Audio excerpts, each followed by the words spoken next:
हाँ, यहाँ पर सीरियल बहुत ही ज़्यादा इंटरेस्टिंग हो गया है, क्योंकि आपको पता ही होगा कि यहाँ पर जो अभीरा है, उसकी हालत बिल्कुल भी सही नहीं है।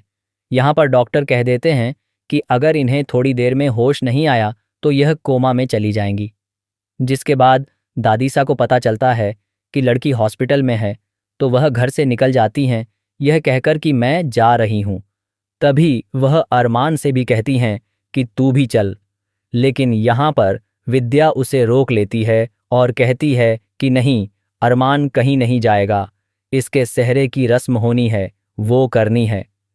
जिसके बाद अरमान कहता है कि जो रस्म होगी बाद में होगी, मैं अभी जा रहा हूँ अभीरा के पास। इसके बाद वह दादीसा के साथ निकल जाता है। दोनों हॉस्पिटल पहुंचते हैं और वहां मुक्ति की हालत देखकर अरमान परेशान हो जाता है। फिर वह अभीरा से मिलने के लिए अंदर जाता है।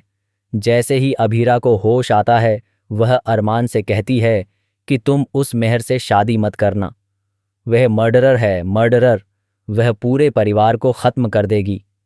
यह सुनकर अरमान कहता है, तुम क्या कह रही हो? तब अभीरा बताती है कि मेरी यह हालत उसी ने की है। जिसके बाद अरमान कहता है कि ठीक है, मैं उसके साथ शादी नहीं करूंगा। तभी अभीरा कहती है कि तुम्हें मुझ पर विश्वास है ना?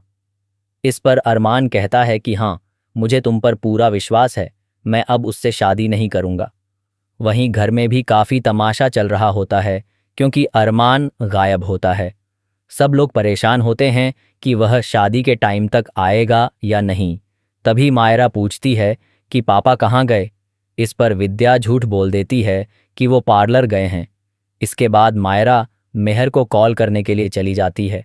दूसरी तरफ मेहर बहुत ही ज़्यादा खुश हो रही होती है और सोचती है कि एक बार मेरी शादी हो जाने दो, फिर इन पोद्दार हाउस वालों को बताऊंगी कि आखिर किसके साथ कैसे रहना है। इसे हॉस्टल भेज दूंगी और वहां से वापस ही नहीं आने दूंगी, और दादीसा को तो इतनी उल्टी सीधी दवाइयां दूंगी कि खुद अरमान उन्हें हॉस्पिटल भेज कर आएगा। इतना ही नहीं, यह क्रिश है ना, इसे मैं झूठे इल्ज़ाम में फंसा दूंगी और जेल भिजवा दूंगी। और फिर उस तान्या का हाल देखने लायक होगा। इधर मेहर ये सारी प्लानिंग कर रही होती है, लेकिन उसका सच मायरा के हाथ लग जाता है। मायरा वीडियो देख लेती है, जिसके बाद उसे पता चल जाता है कि मेहर ही मर्डरर है। तब वह मेहर को फ़ोन करती है और कहती है कि मुझे तुम्हारा सच पता चल गया है, तुम एक मर्डरर हो। मेरे पापा की शादी तुमसे कभी नहीं होगी, समझी? मैंने सारी वीडियो देख ली है। मैंने देख लिया है कि मुक्ति के पापा को तुमने मारा था। यह सुनकर मेहर घबरा जाती है और सीधे पोद्दार हाउस पहुंच जाती है।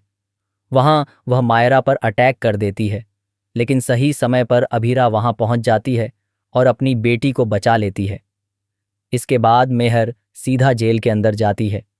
वहीं दूसरी तरफ अरमान, अभीरा और मायरा की एक हैप्पी फैमिली नजर आती है और मुक्ति भी उनके साथ होती है।